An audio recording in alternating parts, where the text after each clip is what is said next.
அனைவருக்கும் வணக்கம். இப்போ பாரதிதாசன் பற்றி ஒரு கட்டுரை. இவ்வளோ நாள் நான் பாரதியை பற்றி தான் நிறைய சொல்லியிருக்கேன், நிறைய கட்டுரை எழுதியிருந்தேன். பாரதிதாசன் பற்றி இந்த ஒரு கட்டுரை தான் முன்னாடி எழுதினதான். பாரதிதாசனை பற்றிய இந்த கட்டுரை. தமிழ் காதலன் பாவேந்தன். கட்டுரை தலைப்பு தமிழ் காதலன் பாவேந்தன். முன்னுரை. நம் தமிழ் கவிஞர்கள் பலருள் புரட்சி கவி ஒருவரே தமிழை பற்றி அதிகம் சிந்தித்தவர். தமிழை அவர் தன்னிலிருந்து என்றும் பிரித்து பார்க்கவே இல்லை. தமிழும் தானும் ஒன்றே என தன் கவிதைகளில் பல இடங்களில் சுட்டி காட்டுகின்றார். அதனால்தான் செந்தமிழே நறுந்தேனே என் செயலினை மூச்சினை உனக்களித்தேனே, நைந்தாய் எனில் நைந்து போகும் என் வாழ்வு, நன்னிலை உனக்கெனில் எனக்கும் தானே என்றவாறு தமிழோடு ஆகிய தன் உறவை சுட்டுகின்றார். தமிழின் மீது இத்தகைய தீரா காதல் கொண்ட தமிழ் காதலன் பாரதிக்கு தாசன் பாவேந்தனின் தமிழ் உணர்வுகளை பற்றி ஆராய்வதாக இக்கட்டுரை அமையும். பாரதிக்கு தாசன் பாவேந்தன், அவரை பற்றிய இக்கட்டுரை. உயிரும் உணர்வும் தமிழே. பாரதிதாசனும் மற்ற கவிஞர்களைப் போல இனிமை தரக்கூடியதென கனிச்சுவை, கரும்புச்சாறு, தேன், பால், இளநீர், வெள்ளப்பாகு என சில பொருட்களை பட்டியலிடுகின்றார். எனினும் தமிழை மட்டும் தன் உயிர் என கூறுகின்றார். பின் ஒலிகளை பற்றி பேச வந்த அவரே வண்டின் ஒலி, குழலிசை, வீணைப்பண், குளவிப்பேச்சு, பெண்களின் கொஞ்சல் தன்மை அனைத்தையும் விரும்பினாலும் தமிழும் நானும் பிரிக்க முடியாத உடலும் உயிரும் போல என்கின்றார். இவை அனைத்தும் ஒன்றில்லாமல் ஒன்றிருக்காது. இவை இரண்டில் ஒவ்வொன்றிற்கும் ஒவ்வொன்று அழகே. குழலுக்கு இசை அழகு, குழந்தைக்கு மழலை அழகு. எனினும் குழவையையும் இசையையும், குழந்தையையும் மழலையும், குழலையும் இசையையும், குழந்தையையும் மழலையும் பிரிக்க முடியும். ஆனால் நானும் தமிழும் உயிரும் உடம்பு போல பிரித்தால் ஒன்றும் பயன் தராது என பாரதிதாசன் தமிழோடு தனக்கு உண்டான உறவை கூறுகின்றார். மேலும் தமிழின் முன்னால் என் உறவினர்களான சொந்தங்கள் எல்லாம் அயலாரே, தமிழே என் சொந்தம் என அயல்வராகும் வண்ணம் தமிழ் என் அறிவினில் உரைதல் கண்டீர் என தமிழின் இனிமை என்ற கவிதையில் சுட்டுகின்றார். மற்றொரு இடத்தில் உணவுப் பொருட்கள் மனிதனின் உடலை வளர்ப்பன, எனினும் உணர்வை வளர்ப்பது தமிழே என தமிழின் இனிமை என்ற 40வது கவிதையில் சுட்டுகின்றார். என தமிழை பற்றி உயர்வாக இவர் இவ்வாறெல்லாம் சுட்டுகின்றார். தமிழனின் தலைமை. உலகத்திற்கு எல்லாம் தமிழன் தலைமை தாங்க வேண்டும். சிறந்த ஒரு சீர்தமிழன் அவன் வழியில் சென்று நாடு நல்ல நிலைமை பெற வேண்டும். ஒரு தமிழன் நாட்டும் சுட்டு விரலுக்கு இவ்வுலகம் தலை சாய்த்து நடக்க வேண்டும் என்றெல்லாம் தமிழனின் தலைமை பற்றி பாரதிதாசன் பல எண்ணங்கள் கொண்டார். அவர் தமிழர்களின் முன்னேற்றம் பற்றிய தன் கனவை ஒரு கவிதையாக நம்மிடையே வடித்து நம் மனதில் திடமேற்றி அக்கனவை நம் மூலம் நினைவாக மாற்ற அரும்பாடுபட்டார். மற்றொரு இடத்தில் பிறந்துள்ளார் தமிழறிஞர் ஆதல் வேண்டும், வருந்தமிழர் வையத்தை ஆள வேண்டும், வாழ்க தமிழ் இவ்வையம் வாழ்க நன்றே. பிறந்துள்ளார் தமிழறிஞர் ஆதல் வேண்டும், வருந்தமிழர் வையத்தை ஆள வேண்டும், வாழ்க தமிழ் இவ்வையம் வாழ்க நன்றே என தமிழனுக்கு வீழ்ச்சி இல்லை என்ற கவிதையில் வலியுறுத்துகின்றார். வெள்ளம் போல் நம் தமிழர் கூட்டம், வீரமுடைய கூட்டம், செப்பு மொழி 18 எனினும் சிந்தனை ஒன்றுடையாள் என்ற பாரதியின் வரிகளைப் போல் தமிழரெல்லாம் உள்ளத்தால் ஒருவராகவும் உடலால் பலராகவுமே காணப்படுவர். இத்தகு தமிழரிடம் கள்ளம் கொண்டு நெருங்கக்கூடாது என பிற தேசத்தார் எண்ண வேண்டும். செருக்கினால் பிற தேசத்தார் தமிழன் பால் வெறுப்புற குற்றம் செய்பவரை விரைந்து சென்று அவர்களின் முதுகெலும்பை நொறுக்கினார். தமிழர்கள் என்ற செய்தியை கேட்டுத்தான் இன்பத்தில் தான் குதிக்க வேண்டும் என்றெல்லாம் பாரதிதாசன் கூறுகின்றார். எழுத்துத் துறையில் பாரதிதாசன் அனைவருக்கும் புரியும் எளிமையான முறையில் தமிழ் நூல்கள் பல எழுதிடவும் வேண்டும். இலக்கண நூல்கள் பல புதிதாக இயற்றிடவும் வேண்டும். வெளியுலகில் சிந்தனையில் புதிதாக விளைந்துள்ள அனைத்து நூல்களுக்கும் தமிழ்மொழி பெயரிட்டு தெளிவுபடுத்தும்படி பாடங்கள் அமைந்த நூல்களெல்லாம் செய்து செந்தமிழை செழுந்தமிழாய் செய்வதும் வேண்டும் என தன் எண்ணத்தை தனக்குத்தானே கூறிக்கொள்கின்றார். உலகினில் பல துறைகளிலும் உள்ள நூல்களை யார் ஆதரவும் இன்றி ஊரறியும் தமிழில் நாம் சலசலவென எவ்விடத்தும் பாய்ச்சிட வேண்டும். மேலும் தமிழர்களுக்கும் கருத்து வளம் மலையூற்று போல பெருக்கெடுக்க வேண்டும் எனவும் பாரதிதாசன் விரும்புகின்றார். கடல் போல செந்தமிழை பெருக்க வேண்டும். உடலில் குண்டு புகும் வேளையிலும் மக்கள் உயிரை காக்கும் மனநிலையை தன் எழுத்தால் எழுந்து விடுவோம், நமக்கு எதுவும் உயிர் சேதம் நடக்காது என்ற வீர மனநிலையை படிப்போருக்கு ஒரு எழுத்தாளன் உருவாக்க வேண்டும். பொதுமக்கள் நலம் நாடி புது கருத்தை செய்க என்றும் புன்கருத்தை சொல்லுவதில் 1000 பணம் வந்தாலும் அதை செய்ய வேண்டாம் எனவும் கட்டளையிடுகின்றார். தேவையற்ற வீணான வெற்றி கருத்துக்கள் என எண்ணி எழுதும் எழுத்தாளர்களை கண்டிக்கும் எண்ணம் கொண்ட பாரதிதாசன் தேவையற்ற வெற்றி கருத்துக்கள் என எண்ணி எழுதும் எழுத்தாளர்களை கண்டிக்கும் எண்ணம் கொண்ட பாரதிதாசன் கண்டதை மேற்கொண்டெழுதி கட்டுரையாக்குங்கால் தெருத்தூற்றும் ஊர்தூற்றும் தம்முளவே தம்மேர் சிரிப்பள்ளி தூற்றும் என தமிழர்களின் எழுதுகோள் என்ற கவிதையில் அவ்வெழுத்தாளர்களை பற்றி கூறுகின்றார். மேலும் இனி வரும் எழுத்தாளர்கள் மரத்தடியில் மறைந்திருந்து வாலியினை கொன்ற மட்டமுற கருத்துக்கள் இப்போது வேண்டாம் என தமிழரின் எழுதுகோள். இவ்வாறு எழுத வேண்டாம் என கம்பராமாயணம் ஏமாற்று கருத்தை சாடுகின்றார். இதிலிருந்து ஒரு எழுத்தாளனுக்கு சமூகத்தை சீர்திருத்தும் பொறுப்பு, சமூகத்திற்கு நல்லதை மட்டுமே கற்பிக்கும் பொறுப்பு வேண்டும் என்ற பாவேந்தரின் கருத்து புலனாகின்றது. பிறமொழி பாடல்களை சாடல். தமிழின் மீது தீரா காதல் கொண்ட பாரதிதாசன் பொருளற்ற பிறமொழி தழுவலாக ஒலிக்கும் பாடல்களை கடிந்துரைக்கின்றார். அவர் பொருளற்ற பாட்டுக்களை அங்கு புத்தமுதென்றார், கைத்தாளமிட்டனர். இருளுக்குள் சித்திரத்தின் திறன் ஏற்படுமோ, இன்பம் வாய்த்திட கூடுமோ. பொருளற்ற பாட்டுக்களை அங்கு புத்தமுது என்றார், கைத்தாளம் இட்டனர். இருளுக்குள் சித்திரத்தின் திறன் ஏற்படுமோ, இன்பம் வாய்த்திட கூடுமோ என தமிழ் உணர்வு என்ற பிறமொழி தழுவலை வரவேற்பாளரிடம் வினவுகின்றார். மேலும் கருவுற்ற செந்தமிழ் சொல் கதியற்று போனதுண்டோ என வேதனையும் கொள்கின்றார். கருவுற்ற செந்தமிழ் சொல் கதியற்று போனதுண்டோ என்ற தமிழ் உணவு என்ற கவிதையில் வேதனையும் கொள்கின்றார். அவர் கர்நாடக சங்கீத பாடல்களையும் எதிர்க்கின்றார். நம் தமிழ் பாடல்களையே வரவேற்கின்றார். தமிழ் பாடல் இயற்றல். பாரதிதாசன் தமிழை பற்றி கவிதைகள் பல படைத்திருப்பினும் தமிழை பற்றி அவர் எழுதிய கவிதைகளுள் ஒன்று திரைப்பட பாடலானது மிகுந்த போற்றுதலுக்குரியது.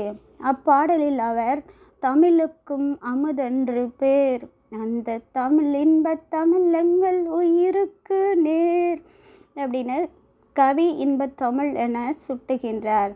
தமிழுக்கும் அமுதென்று பேர், அந்த தமிழ் இன்பத் தமிழங்கள் உயிருக்கும் நேர் என சுட்டுகின்றார். மேலும் இப்பாடலில் இவர் தமிழுக்கென உரிய பெயர்களை பல என தமிழை நிலவு, நீர், மனம், மது, வேர், பால், வேல், தேன், தோல், வாள், தாய், நீ என ஒப்பிட்டு விளக்குகின்றார். கவிஞர்களிடம் வினா. உலகம் தொடங்கி இன்று வரை உள்ள தமிழ் கவிஞர்கள் அனைவரும் பாடுபொருளாக நீலச்சுடர் வானம், குளிர் வெண்ணிலவு, காலை பரிதி உதயம், கடல்மேல் ஒளி, மலைச்சுடரில் மூழ்கும் மலைக்காட்சி என கவிதைக்கான இயற்கை பொருட்களையே எப்பொழுதும் வைத்து பாடுவர். ஆனால் பாரதிதாசன் எப்பொழுதும் எழுதி மக்களை சலிப்படைய செய்கின்றனர்.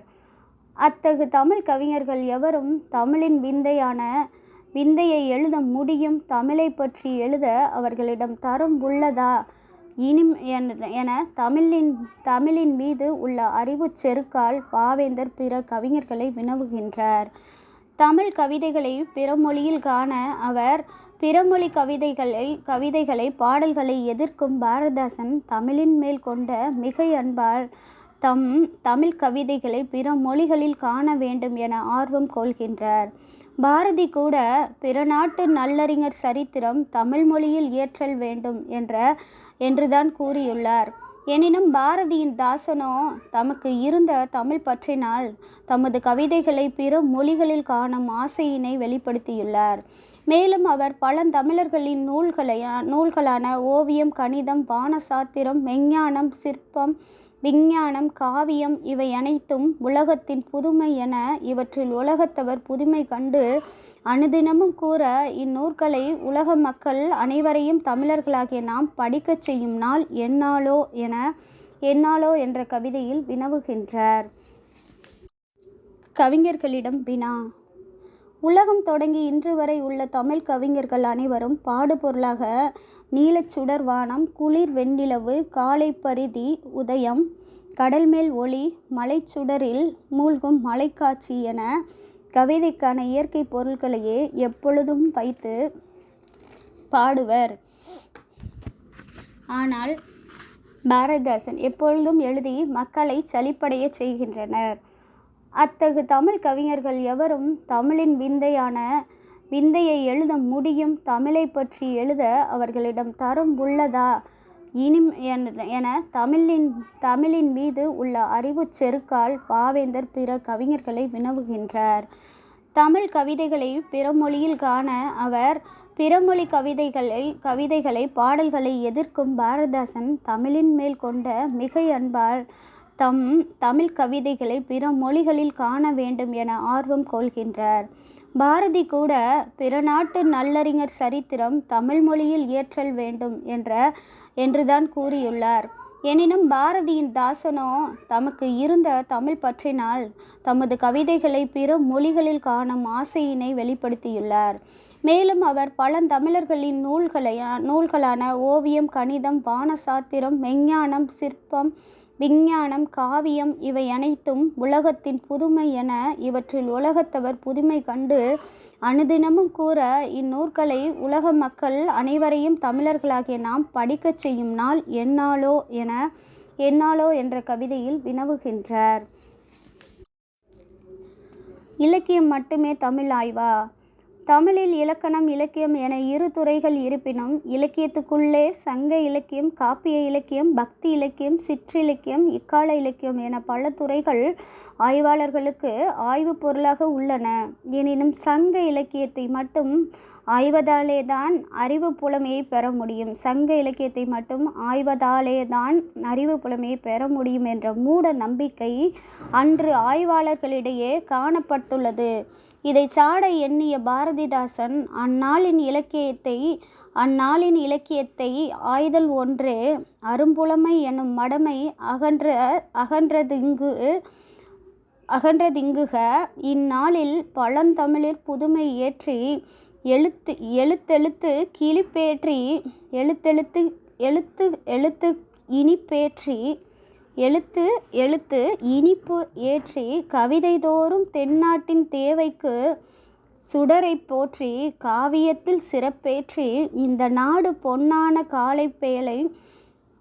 கலைப்பேழை இந்நாடு பொன்னான கலைப்பேழை என்று சொல்லும் புகழேற்றி வருகின்றார் அறிஞர் வாழ்க என தமிழனுக்கு வீழ்ச்சி இல்லை என்ற இப்பாடலை இயற்றியுள்ளார். இதன் மூலம் அவர் ஆய்வுலகில் புதுமையை காண தூண்டுகின்றார். பாவேந்தரின் தமிழ் சினிமா கனவு.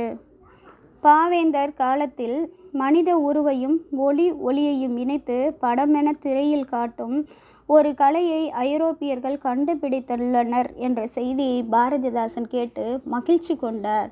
அப்படத்தினை கண்டு களித்தார். இத்திரைப்படத்தை நம் தமிழ்நாட்டினர் தயாரிக்கும் நாள் எப்போது வருமோ என்று கனவும் கண்டார். அவர் இருவிழியால் அது காணும் நாள் எந்நாளோ, என் நாடும் அக்கலையில் இறங்கும் நாள் எந்நாள் என தமிழ்நாட்டில் சினிமா என்ற கவிதையில் ஏங்கினார். பின் தமிழர்களும் திரைப்படம் எடுக்க ஆரம்பித்தனர். பாவேந்தனின் தமிழ் திரைப்பட கனவும் நிறைவேறியது. தமிழ் திரைப்பட எதிர்ப்பு.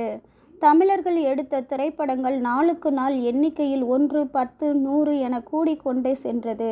எனினும் அப்படங்களில் ஒரு படத்திலும் தமிழரின் நடை, உடை, பாவனைகள், கதைக்கான உயிர், தமிழின் அருமை, உயிர் நோக்கம், உயர்ந்த நடிகர்கள் என எதுவும் இல்லை. அப்படமும் தோல்வியுற்று வீழ்ந்தவரை வீறு கொண்டு எழச் செய்வதாகவும் இல்லை. தமிழ் திரைப்படம் என எடுக்கப்பட்டதில் பெரும்பாலும் வடநாட்டார் போன்ற உடை, வடநாட்டின் மெட்டு, மாத்தமிழர் நடுவினிலே தெலுங்கு கீர்த்தனங்கள், வடமொழியில் ஸ்லோகங்கள், ஆங்கில பிரசங்கம், வாய்க்கு வரா இந்துஸ்தான், ஆபாச நடனம் அடையும் இவை அத்தனையும் கழித்து பார்க்குங்கால் அத்திம்பேர் அம்மாமி எனும் தமிழ்தான் மீதம் என தமிழ்நாட்டில் சினிமா என அப்போதைய தமிழ் திரைப்படத்தின் நிலையை எதிர்த்துள்ளார். தமிழர்கள் தயாரிக்கும் தமிழ் படத்தில் தமிழே இல்லை என்பது அவரது சாடல். தமிழர்கள் தயாரிக்கும் தமிழ் படத்தில் தமிழே இல்லை என்பது பாவேந்தரின் சாடல். அவ்வாறு வெளிவந்த தமிழ் படமும் வியாபார நோக்கத்தில் முதலாளிகள் ஏழைகளின் இரத்தம் குடிக்கும் வகையில் அவர்களின் பணங்களை நோக்கியே எடுக்கப்பட்டதாகவும் கொதித்து எழுகின்றனர். முன்னாளில் திரைப்படத்தை நம் தமிழரும் எடுக்க மாட்டாரோ, அதை நாமும் காண மாட்டோமோ என ஏங்கிய பாரதிதாசன் பின்னாளில் படக்கலையாம் சனி ஒழிந்தால் போதுமென எண்ணும் என தமிழ்நாட்டில் சினிமா என்ற கவிதையில் தமிழ்நாட்டில் சினிமா வேண்டும் என்ற எண்ணத்தை கை கொண்டார். சினிமா தொலைய வேண்டும் என்ற எண்ணத்தை கை கொண்டார். இதற்கெல்லாம் காரணம் அவர் தமிழ் மீது, தமிழர்கள் மீது கொண்டிருந்த அதீத காதலே காரணமாகும். எனினும் இறுதியில் தமிழ் மக்களுக்கு பயன்கள் கிட்டும் வகையில் சுயநலம் சிறிதும் இன்றி இதயத்தில் அன்பு பொங்கும்படி படம் எடுத்தால் செந்தமிழ் நாடனும் இளமையிலும் படம் எடுத்தாடும் தமிழர்களின் துன்பம் எல்லாம் போகும் என்ற திரைப்பட தயாரிப்பாளருக்கு தன் கருத்தை கூறுகின்றார். பாரதிதாசன் அன்றைய திரைப்படத்துறையை எண்ணி சினம் அதிகம் கொண்டுள்ளார். ஆனால் அவர் அன்று சினிமா துறையை எதற்கு சாடினாரோ அதே நிலைதான் இன்றும் தமிழ் திரைப்படத்துறையில் தொடர்கின்றது. இந்நிலையை களைபவர் எவரோ? தமிழ் புத்தக சாலை தரமாம் வேண்டும். எளிமை மனிதர்கள் பலரும் தமிழறிஞர்களாக உருவாக காரணம் அவர்களுக்கு இருந்த கேள்வி அறிவும் கற்றல் அறிவுமே ஆகும். பாரதிதாசன் காலத்தில் தமிழ் ஆர்வலர்கள், தமிழ் படித்தவர்கள் அனைவரும் வசதி நிறைந்தவர்களோ நூல்களை சொந்தமாக வாங்கி படித்தவர்களோ அன்று. நூலகமாகிய புத்தக சாலையில் பெரும்பாலும் படித்தவர்களே ஆவார். அதனால்தான் தமிழறிஞர்கள் மேலும் தமிழ் புலமை பெற்று உலகளவில் தலை சிறந்தவர் ஆவதற்கு எங்கும் என்றும் புத்தக சாலை வேண்டும் என்கின்றார். அப்புத்தக சாலையில் தமிழ் நூல்கள், தமிழருக்கு தமிழ் மொழியில் சுவடிச்சாலை சர்வகலா சாலையை போல் எங்கும் வேண்டும். தமிழருக்கு தமிழ் மொழியில் சுவடிச்சாலை சர்வகலா சாலையை போல் எங்கும் வேண்டும். தமிழர் இலா பிற மொழி நூல் அனைத்தும் நல்ல தமிழாக்கி வாசிக்க தருதல் வேண்டும். தமிழரிலா பிறமொழி நூல் அனைத்தும் நல்ல தமிழாக்கி வாசிக்க தருதல் வேண்டும். அமுதம் போல் செந்தமிழிற் கவிதை நூல்கள், அழகியவாம் உரைநடையில் அமைந்த நூல்கள், சுவை சுமையாய் சேகரித்து பல்கலை சேர் துறை துறையாய் பார்த்தடுக்கி வைத்தல் வேண்டும் என புத்தக சாலை என்ற கவிதையில் இவ்வாறெல்லாம் இருக்க வேண்டும் என தன் எண்ணத்தை பாவேந்தன் பதிவு செய்கின்றார். புத்தக சாலையை 4 வீதிக்கு 1 வீதம் அமைத்து படிக்க வரும் வாசகரை இன்முகத்துடன் வரவேற்று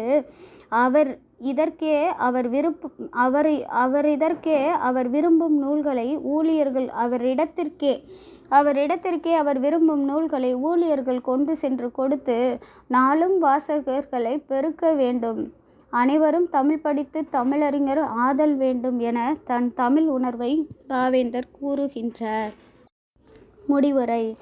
பாரதிதாசனுக்கு தமிழின் மீது இவ்வளவு ஆர்வமா, அன்பா என அவரது கவிதைகளை படிக்கும்போது நமக்கு வியப்பு தோன்றுகின்றது. பாரதிதாசன் கண்ட தமிழ் கனவை, தமிழ் முன்னேற்ற சிந்தனையை தொடர்ந்து நல்ல முறையில் நினைவாக்க நாமும் தமிழ் காதலன் பாவேந்தன் போலவே தமிழ் உணர்வு கொண்டு போராடுவோம். தமிழினை உலகளவில் முன்னேற்றுவோம். வாருங்கள், ஒன்றிணைந்து செயல்படுவோம். நன்றி, வணக்கம்.